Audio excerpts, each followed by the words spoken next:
एक बार एक युवक गौतम बुद्ध के पास आया और गौतम बुद्ध से बोला कि हे बुद्ध, मेरे मन में इतने गंदे विचार क्यों आते हैं।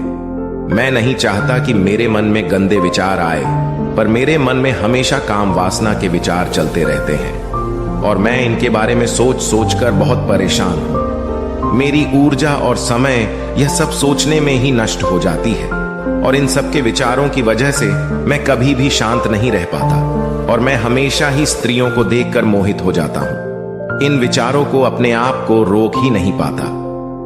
बुद्ध मुस्कुराए और उन्होंने उस युवक से पूछा, क्या तुम्हें पता है यह काम वासना होती क्या है? फिर लड़के ने उत्तर दिया और कहा, बुद्ध मैं यह तो नहीं जानता कि काम वासना होती क्या है, पर हां ये जो भी है बहुत बुरी चीज है। फिर बुद्ध ने उस युवक से कहा कि सबसे पहले तो तुम्हें यह समझना है कि प्राकृतिक रूप से जो भी चीज हमारे अंदर है वह बुरी नहीं है। हमारे जीवन में उसकी कुछ ना कुछ जरूरत है। वासना कोई बुरी बात नहीं है। यह तो हमारे मन की एक भावना है जो हमें किसी ना किसी चीज की कमी का एहसास करवाती है और फिर हम उस चीज को पाने के लिए उस चीज की तरफ आकर्षित हो जाते हैं। जैसे अगर तुम्हारे पास धन की कमी है तो तुम में धन पाने की वासना उत्पन्न हो जाएगी। तो वासना कुछ और नहीं, बस एक प्रकार की कमी है जो कि एक प्रकार की जरूरत का एहसास है।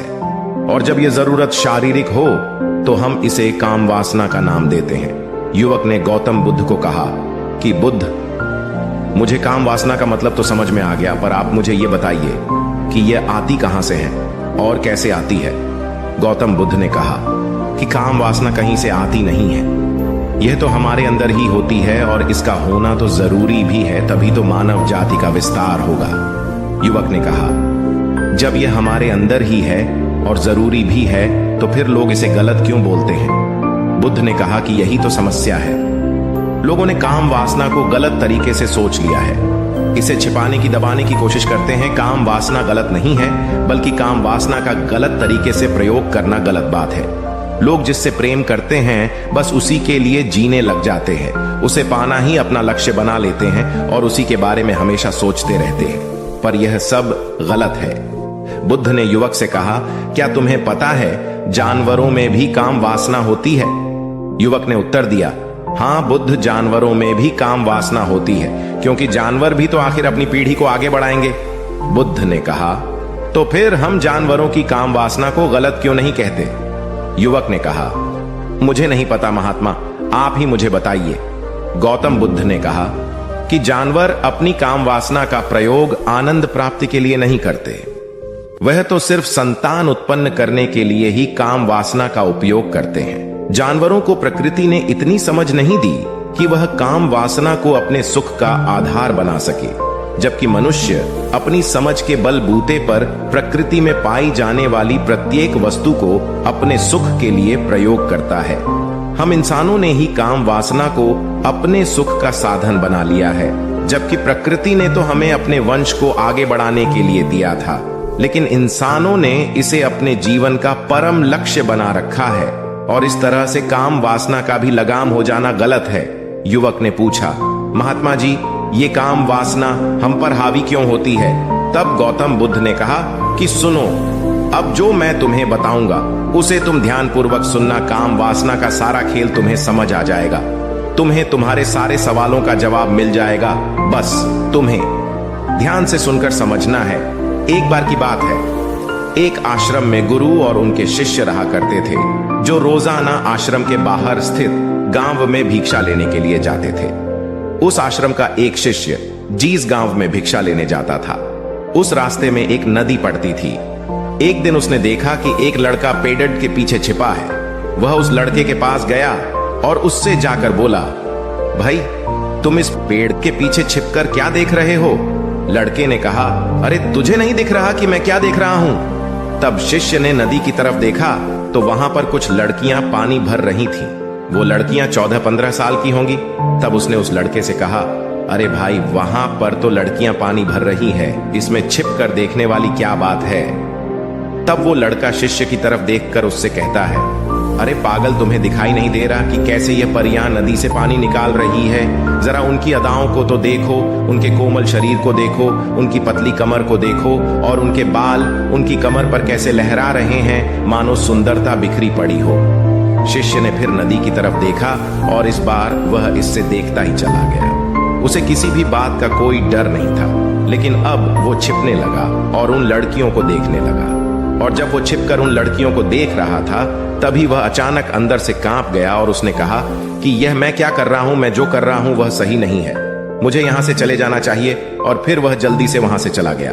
वो आश्रम पहुंच जाता है। आश्रम जाकर वो अपने कार्यों में लग गया, लेकिन जो अब भी वह देख कर आया था, वही उसकी आंखों के सामने बार बार आ रहा था। उसके मन में वही दृश्य चल रहा था। उसके मन में वही सब कुछ देखने के लिए लड़ाई हो रही थी। उसका किसी भी काम में मन नहीं लग रहा था। सुबह होते ही वह रोज जल्दी ही भिक्षा के लिए आश्रम से निकल जाता और उस नदी के पास वाले पेड़ के पास जाता, और जहां पर वह लड़का पहले से मौजूद रहता था, उस लड़के के साथ मिलकर लड़कियों को छुप छुप कर देखता था। अब वह रोज ऐसा करने लग गया। यह उसके रोज का काम हो गया। अब उस शिष्य का मन किसी भी काम में नहीं लगता था। वो हमेशा ही किसी ना किसी प्रकार के विचार में उलझा रहता। वो आश्रम के कार्यों को भी ठीक ढंग से नहीं कर रहा था। न वो ठीक से सो पाता था और न वो ठीक से खाना खा पाता था। उसका मन बेचैन सा रहता था।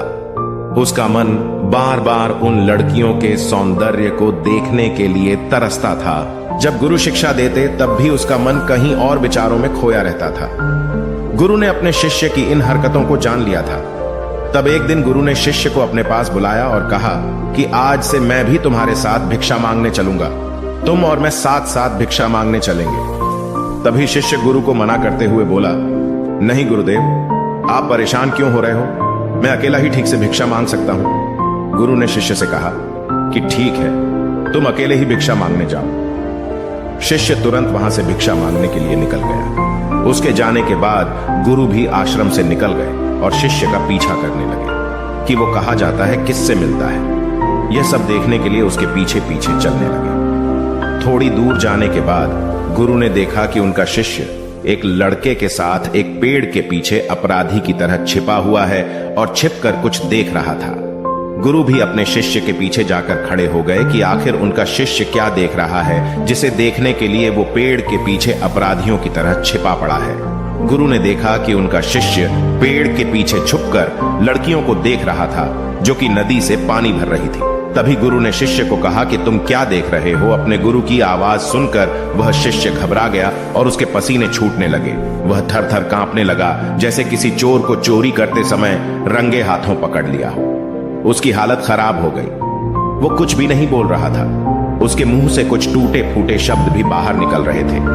वो अपने गुरु से नजर भी नहीं मिला पा रहा था। गुरु ने शिष्य की तरफ देखा और कहा कि मेरा शिष्य तो निडर था, उसे तो किसी भी चीज का डर नहीं था, लेकिन यह क्या तुम तो डर के मारे कांप रहे हो? शिष्य ने गुरु से कहा कि मुझे माफ कर दो गुरुदेव, मेरा इसमें कोई दोष नहीं है। उस लड़के ने मुझे बहका दिया था, लेकिन आपसे मैं वादा करता हूं कि आज के बाद मैं ऐसा कभी दोबारा नहीं करूंगा। मुझे माफ कर दो गुरुदेव। गुरु ने शिष्य से कहा कि कोई बात नहीं, पर इस बात का तुम ध्यान रखना कि हम जैसी संगति करते हैं वैसा ही फल हमें प्राप्त होता है। उसके विचार हमारे अंदर प्रवेश करते हैं, इसीलिए अच्छी संगति करो जिससे तुम्हारे अंदर अच्छे विचारों का प्रवेश हो। फिर गुरु और शिष्य आश्रम लौट आए और फिर से आश्रम के कार्यों पर ध्यान देने लगे। उसने उस रास्ते को छोड़ दिया और दूसरे रास्ते से जाने लगा। वो अपने काम को ध्यान से करता, लेकिन धीरे धीरे उसके अंदर क्रोध उत्पन्न हो गया और फिर वो दूसरों पर क्रोध करने लगा और बेचैन रहने लग गया। अब वो सही समय पर भोजन भी नहीं करता था। वो भोजन भी बहुत कम खाता था। एक रात गुरु शिष्य के पास आए और उसे बोले कि अब तक तुमने कितनी बार अपना वादा तोड़ दिया। यह सुनकर शिष्य अपने गुरु के चरणों में गिर गया और रोने लगा। रोते रोते ही उसने गुरु से कहा कि गुरुदेव, मैं कई बार अपना वादा तोड़ चुका हूं, फिर वादा कर लेता हूं, लेकिन हर बार मैं वादा तोड़ देता हूं। मेरा मन मेरे नियंत्रण में है ही नहीं।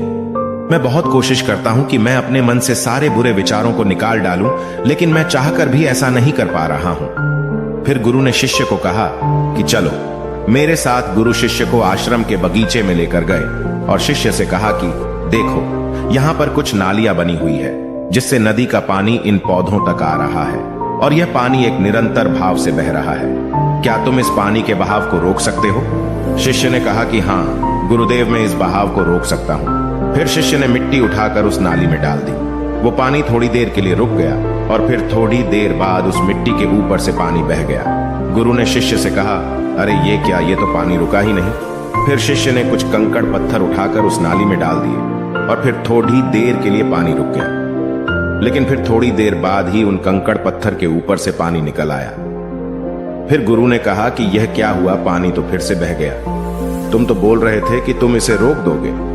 क्या हम किसी काम को रोकना चाहे तो क्या हम उसे रोक नहीं सकते? तब शिष्य ने कहा, कोई बात नहीं गुरुदेव, मैं इस पानी को तो आपको रोक के दिखाऊंगा। वह फिर से एक बड़ा सा पत्थर लेकर आया और उसे नाली पर डाल दिया और पानी रुक गया। तब गुरु से कहा कि देखा गुरुदेव, मैंने कहा था ना कि पानी को मैं रोक दूंगा। मैंने पानी को रोक दिखाया, आपकी बात मैंने पूरी कर दी। गुरु मुस्कुराए और बोले, अच्छा जरा ध्यान से देखो, पानी रुक गया। क्या वो तो पीछे की नाली तोड़कर बाहर आ गया और अगल बगल से बह रहा है, और ध्यान से देखो इस पत्थर को आगे भी आ गया और ये पानी अपना रास्ता बदलकर फिर से आगे की तरफ बह जाएगा। और फिर थोड़ी देर बाद ऐसा ही हुआ। फिर गुरु ने शिष्य को समझाया कि तुम्हारे साथ भी तो ऐसा ही चल रहा है। तुम बार बार प्रयास कर रहे हो, बड़े से बड़ा प्रयास कर रहे हो, पर हर बार तुम्हारा प्रयास टूट रहा है और यह हमेशा टूटता ही रहेगा। तुम कितना भी बड़ा पत्थर रख लो, लेकिन पानी तो अपना रास्ता बना ही लेगा। यह सब देखकर गुरु से कहा कि हे गुरुदेव, क्या कोई तरीका नहीं है जिससे मैं गंदे विचारों से बाहर निकल सकूं और ये मेरे मन में आए ही नहीं? गुरु शिष्य को एक नदी के पास ले गए जहां से उस बगीचे में पानी आ रहा था। गुरु ने शिष्य से कहा, वो पानी इसी नदी से जा रहा है। अगर हम यहीं से उस रास्ते को बंद कर दें जहां से पानी बगीचे में जा रहा है, अब क्या हम पानी को रोक नहीं सकते? शिष्य ने कहा कि हाँ गुरुदेव, अवश्य ऐसा हो सकता है।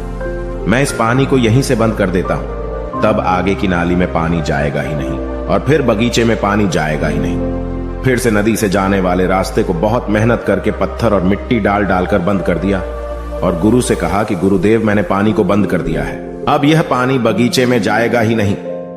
तब गुरु ने कहा कि अगर पानी बगीचे में नहीं जाएगा तो पेड़ पौधों को पानी कहां से मिलेगा? उन पेड़ पौधों को तो पानी की आवश्यकता है और उन पेड़ पौधों में कुछ पेड़ पौधे तो ऐसे हैं जिनको रोज पानी की आवश्यकता है। वह तो मुरझाकर मर ही जाएंगे, उनका क्या होगा? पानी तो हमें खोलना ही होगा।